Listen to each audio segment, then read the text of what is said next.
What's up, HG family? It is me, your campus leader, Chelsea McDuffie. And guess what? Happy New Year's Eve! It is the end of the year, and I'm praying that you all are doing well, that you're home, and that you're healthy, and that you are safe. And before we enter into 2022, I just wanted to take a chance and take some time to be able to reflect about all of the great things that was accomplished and that God achieved for us as a church in 2021. All right, because I am so excited. I'm excited about this new year and what God is getting ready to do. And I can feel it, guys. He's about to do something so mighty, not just for our church, but the individuals even in our church. And so, but before, we move on, before we enter into this new year, let's reflect. Let's go back and look on the good things and the great things that God has done for us. I know in 2021, it may look like more bad happened than good, but let me just reassure you, beautiful things happened in 2021. So let's just go down memory lane really fast and let's reflect on the great things that God has done, all right? So this time last year, literally a year ago today, the very last words that Pastor Corey gave us as a church, he told us to do not reflect and do not dwell on the things of the past, but dwell on the things of what is left. Do not dwell on things of the past, but dwell on what is left. In HG, we have so much that was left, and I believe that we have celebrated the things and honored the things that were left for us here as a church family. All right. And so, man, let's go ahead and get to it. Like, what are the great things that God has done for HG in the top of the year? Guess what? We had Queen's Food Pantry. Yes, Queen's Food Pantry. We started out in January. Shout out to Ashley Gibson, that is our pantry coordinator, and shout out to Courtney Childress.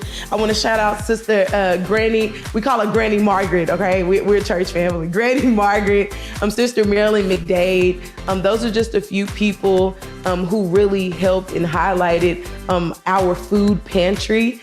And I just want to thank you so much. It's Queen's Food Pantry. It is named after one of our greatest, awesome, most loving members, Quinette, fed by Queen Johnson. We named it, Pastor Corey actually named it in her memory, and we opened it at the beginning of the year. And with that, we have fed hundreds of families this year off Queen Pantries alone. So I just want to thank all of those volunteers and every other volunteer who has showed up every Saturday, who has worked every Sunday. We thank you. We thank you. And we're so appreciative of everything that you have done to help make Queen's Pantry a success and for us to be able to serve our community effectively. And so that was the top thing, one of the top things that we've done.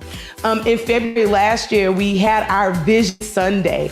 And one thing that I said in February of 2021 is that we wanted to raise money to be able to take care of our church. And two things that we needed AC, because we didn't want our kids being melted in the summer heat, because it gets hot out here in Texas. And so we wanted to upgrade our AC system.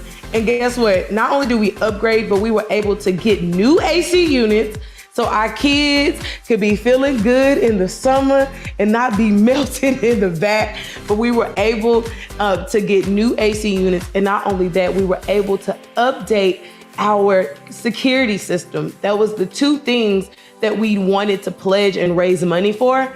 And guess what, HG? We did it. God made it possible for us to achieve things that we had on our list that need to get done, and it is done. Not only that, we were able to help get our roof repaired. Our church was built in the 80s, guys, okay? So it's some things that we needed done, and for God to give us the resources and to present the people to be able to do that, yet faithful, still good, and we're going. Not only that, we were able to continue to be able to repair and to renovate things here at HG.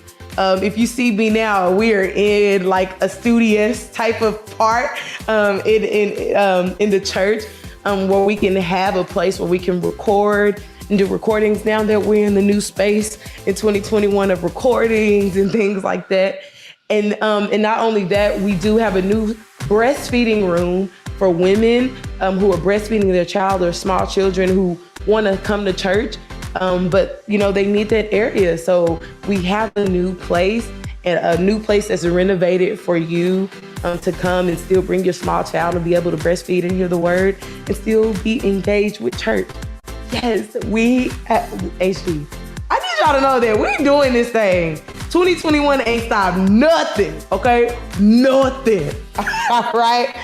And then the next thing that we started off and jumped off in February of 2021 was our love groups. Come on, go ahead and put some hearts in the chat. Come on, heart it up, heart it up, heart it up, heart it up, heart it up, heart it up.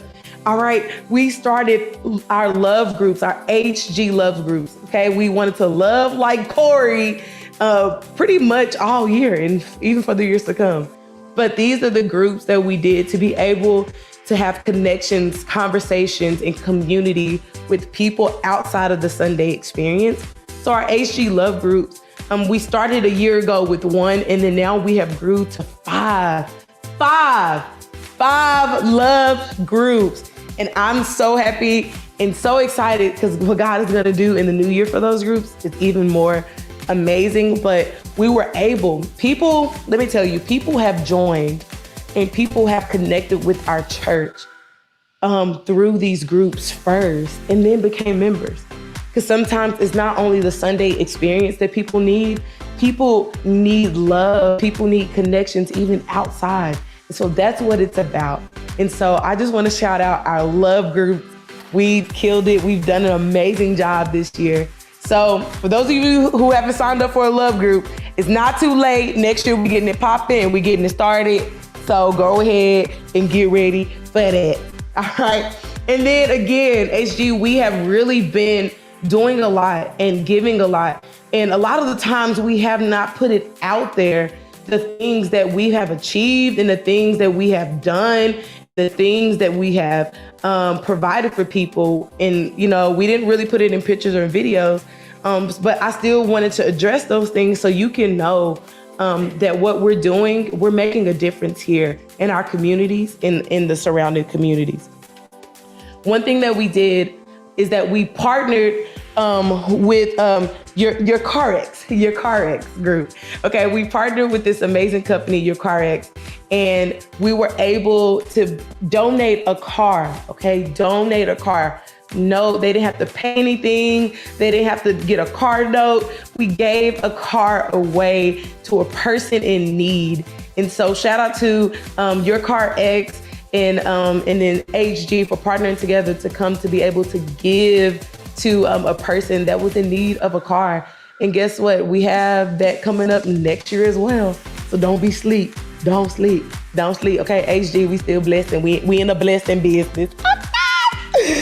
And another thing that we have accomplished, we helped another church in the pandemic. And what I mean by helped, we were able to help them with the rent. And this particular church lost their first lady and they were, just struggling a bit, but we were able to give help and send help and be a help to them and bless other ministries. Guys, look, heart it up, man. Look, I'm like, HG, God has been so good. And what I love about us is that God blesses us, and when he blesses us, we bless others. It's not something that we keep. It's not a blessing that we keep for ourselves, but when we bless, we are ready to bless others. And I want us to continue to have that same heart each and every day. When God blesses us, we are an answer to others. So stay encouraged, HG. Look, we got some more stuff down the list. We have our community events that have been so great. To our extravaganza for Resurrection Weekend, amazing. people out in the community were coming. I mean, we had over like 100 kids come out to play, to do Easter egg, and just have community. And then not only that, we had our Thanksgiving drive. Woo! Our Thanksgiving drive. I was so nervous about it, but we still helped over 150 families. 150 families. And then shortly after that, we did a toy drive, guys. And we blessed over 100 families as well that were in need of toys. And then during Christmas time, we were able to bless single mothers in our congregation to help them to be able to provide a good Christmas for their children. And I'm just like, I'm overjoyed with all the things that God has done for us. Even in the midst of grief, even in the midst of sadness, even in the midst of hardships, God has been good to us, HG. Oh my Lord. Look, whew, hold on, I'm getting a little high. I gotta calm down because when literally what the enemy literally means for evil, God can turn it around for our good. And I'm so happy that when we have the good, we're not scared to give it to others, to have the open hand and to bless others. So HG, I just want to say we've made it through COVID cases. Yeah, we've made it through all these different variants that's going on. We've made it through deaths, unexpected deaths. We've made it through snowstorms. Y'all know we had the biggest snowstorm in February and none of us could go anywhere. Some of us lost electricity. Some of us had pipe issues, but God seen us through that. God seen me through surgeries. Even God's seen you guys through, I know Mother Tate had went through COVID. She was hospitalized, but now she's out and she's doing well. God has seen us through so much as a church and as individuals, and I'm trying not to cry, but it's a cry of joy. It's a cry of celebration because I'm so happy that God has literally turned it around for our good. And these are the beautiful things that were birthed out of 2021, even in a place of pain. And I'm so happy that through it all, God still used us for His purpose. And so with all that being said, HG, I want us to gear up for 2022 like none other. 2022 is about to be our breakout year. And what I mean by that is everything that we thought of, everything that we planned, it's going to be executed and it's going to break out like none other before. God is going to show His face in everything that we touch. God is going to, because we have been a church who is not scared to bless others when we're blessed, God is going to give us more. And I'm so excited about that. And so here we are, it's New Year's Eve. And what we're going to do is I'm going to see you Sunday, January 2nd for Welcome Home Day. It is going to be a great time. We have Pastor Billy from Renew Church, Texas coming. We have the phenomenal artist Norris J, who's going to be coming to help celebrate the lives of Quinette Johnson and Pastor Corey Hines. Guys, I want us to come in. It's about to be a big birthday party. We about to party it up and celebrate their transition home. And this is just a reminder for us to know that even in grief, there is hope. Guys, there is hope. There's still hope yet in 2021 at the very end till 12 o'clock hits. And guess what? Even when it strikes 12:01, there's yet still hope in Jesus for the new year. So let's get ready. Get your Bibles, look, get your COVID test. I mean, whatever you got to do, go ahead and get it. Because I want to see people in the house. January 2nd, we still will be safe. We still will have our masks. We're still going to be social distance. We're still going to be online, even if you're not comfortable. I want to see us show up to celebrate these amazing people and our new year. We love you, HG. I love you, and I'm thankful and I'm so happy that God chose me to help lead you. See you in the new year.